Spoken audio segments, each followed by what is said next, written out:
Hi, my name is Tom Woods with R2 Sports Technology. I want to take a few minutes in this video to explain our Codebreaker technology a little bit.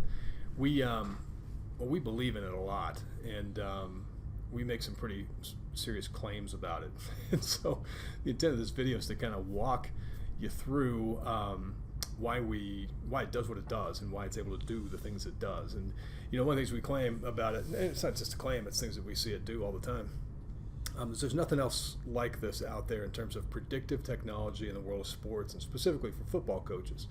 And I won't waste too much time on this, but I'll just say this. You know, R2 Sports Technology, we've been working with football teams for about the last 10 years, but our roots are much deeper than that. Our roots go back for the last 25 to 30 years in aerospace and defense and finance and other industries, where we do a lot of predictive work in those worlds, and we've taken a lot of the things we've done there here into the world of sports and specifically football. And so what I want to do for a few minutes here, this is kind of a free-form tutorial here. I'm going to try and explain to you the principle behind Codebreaker and why it's different than what you would typically see, or probably your familiarity with typical tendencies and things that are done when you look at a tendency report. As a company, we're about predictive strength. I mentioned these other industries that we're engaged in.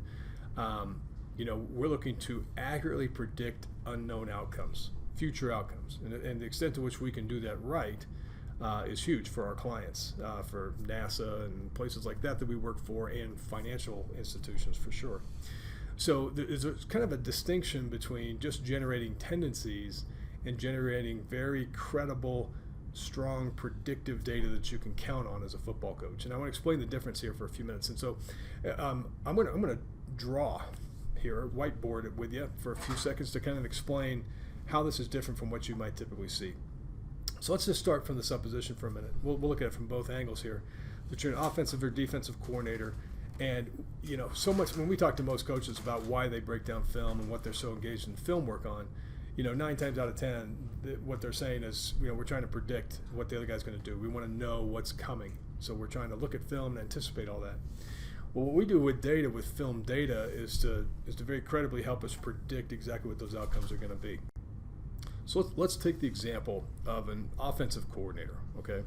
What we're going to do is, when we work with football coaches, is kind of think about what it is that on a given play you'd like to try and predict, okay? Well, that's where it all begins and ends. That's what this technology begins and ends with.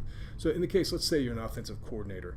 The things we want to predict, and I'm just going to roughly draw over here, which will be probably chicken scratch by the time I'm done.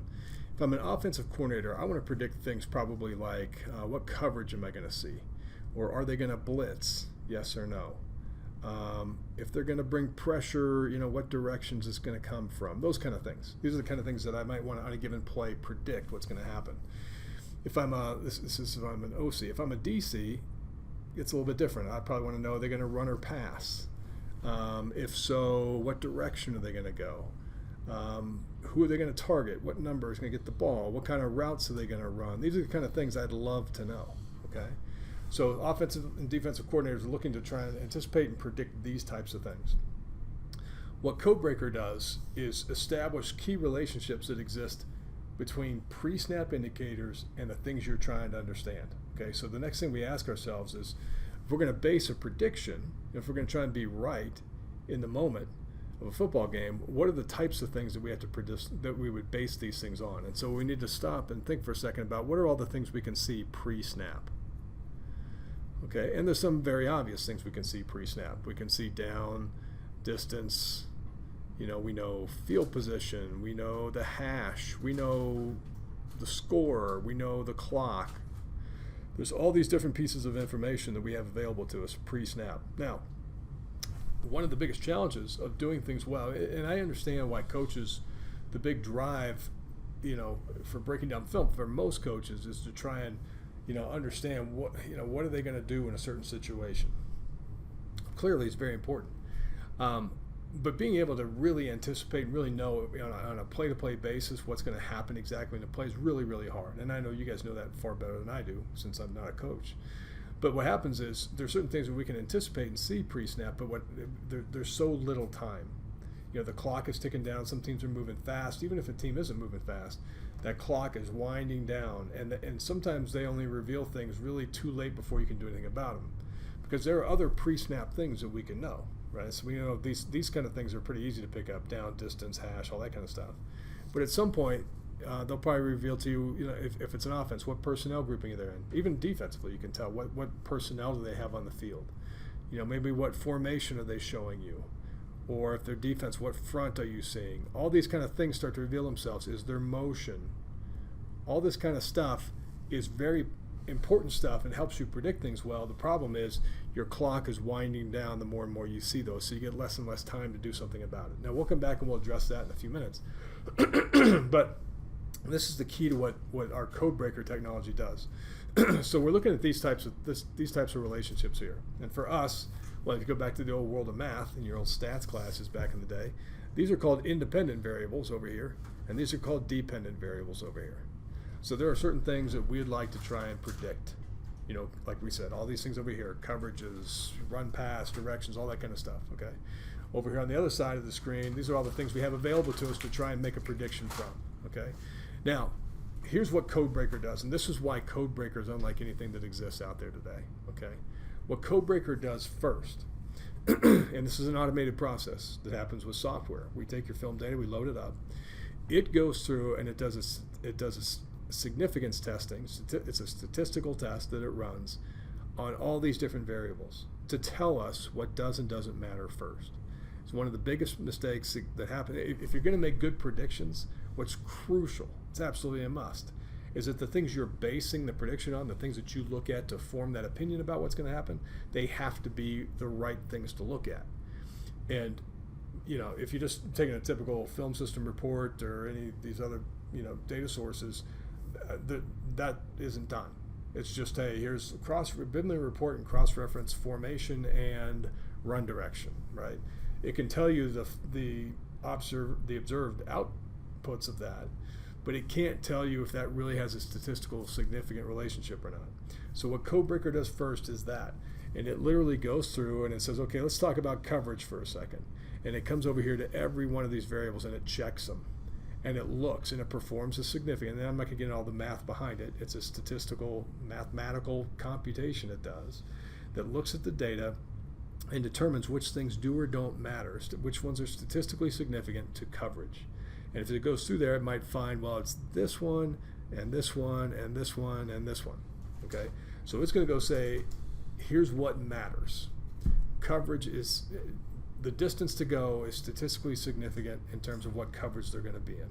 Establishes that relationship first. Okay, the next big thing that it then does is it looks at all the ones it found that matter, and it goes through all the different combinations of those things and looks at every outcome that's happened in all the film data you've got. Okay, so it literally turns over every conceivable stone.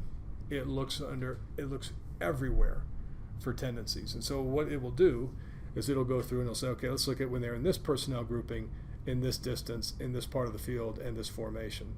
Look at that one combination of those. What happened? What coverage were they in? And logs it. Then it looks at what if they're in this personnel, in this distance, all these different combinations. It goes through them all, and it looks at the results of all of them.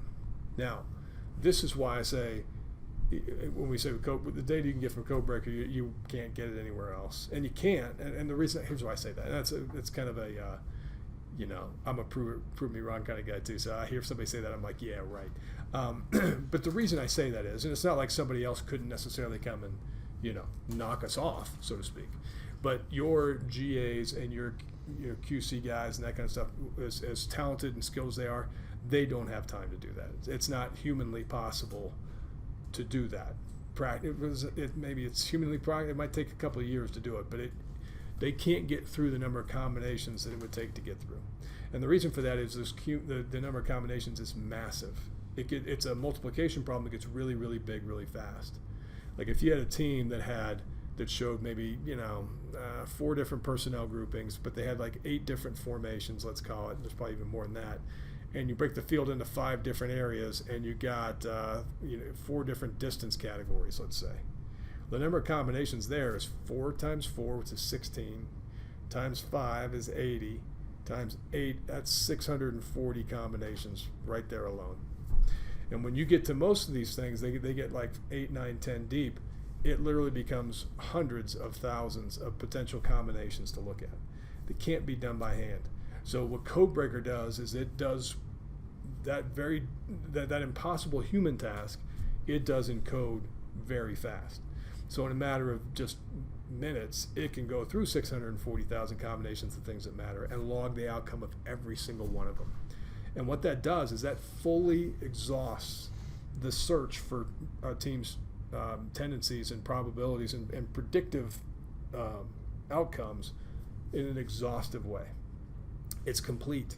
It's so if the tendency's in there, it will be found. You can run, but you can't hide. Now, when it here's one of the unique things for you guys that are FBS and FCS coaches. This is listen, I'm tooting my own horn here a little bit, but this is powerful enough in many ways because this is something that isn't done in any other film system. PFF doesn't do this, Catapult doesn't do this, DV Support doesn't do this, Huddle doesn't do this. They have data, which is fantastic, but they don't have this analytical capability that does this.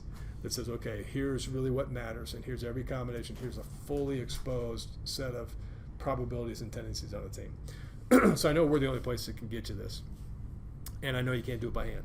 Now, the unique power, though, for you guys that are FBS and FCS guys that have Pro Football Focus, and I'm a huge fan of Pro Football Focus, I understand its shortcomings, and I understand where coaches come from. Sometimes it doesn't speak your language exactly. I get that. Sometimes people might look at a grade and say, I question that grade. I get all that, okay? But from a data standpoint, they have some very powerful things in there.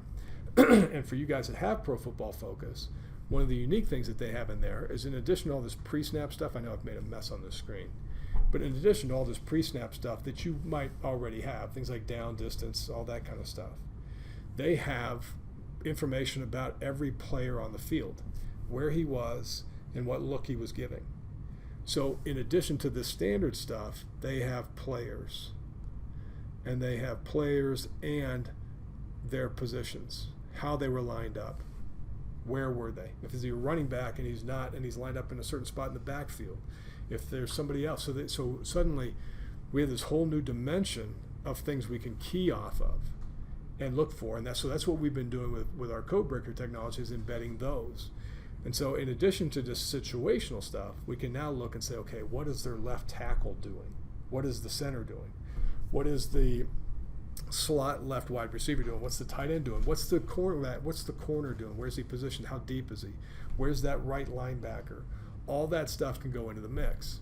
And what that does now is that becomes another thing for us to read off of, and we can suddenly start to see, hey, when this guy's here, he's always coming.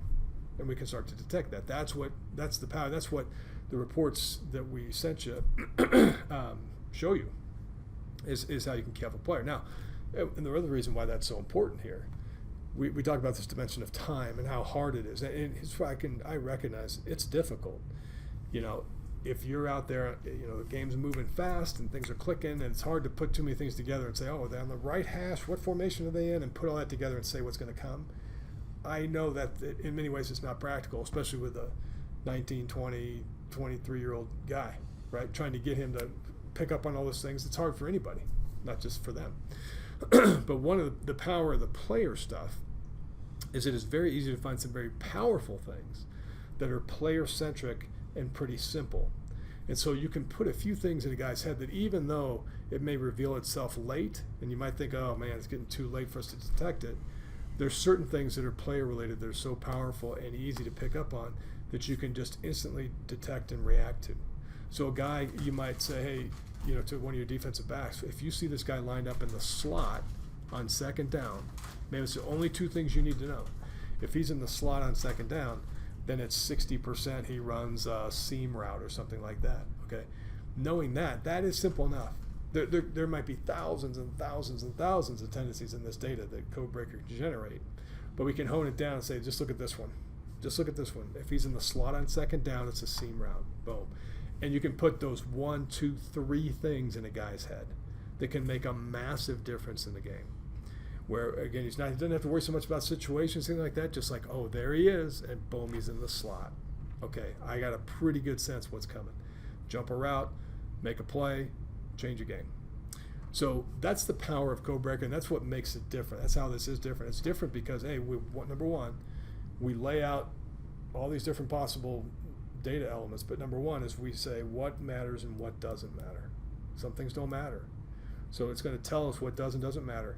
It's going to iterate through every combination, and it's a massive number of combinations for all the things that matter, and it's going to flush out every tendency that's in there.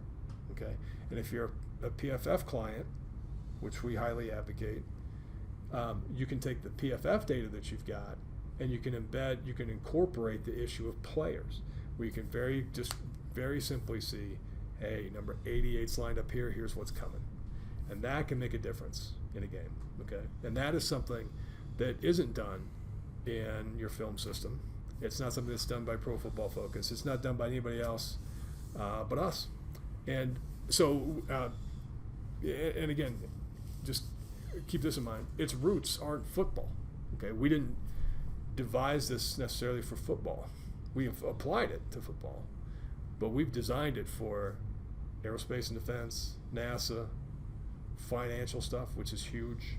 So we're doing predictive work in lots of different industries with a great deal of success, and we think that its application here is very powerful for you as well. So hopefully this helps you understand a little bit of the difference and the distinction between what we do and when you hear tendencies, you think, I got tendencies out the wazoo. I got reports out the I got no lack of reports and tendency reports. This is different. This is intel. This is cracking the code on somebody. So hopefully that helps a little bit with the explanation, the understanding of what's different. By all means, reach out, give us a call if you're curious and want to play around with it at all. And we'll look forward to crossing paths in the future. Take care, guys. Bye.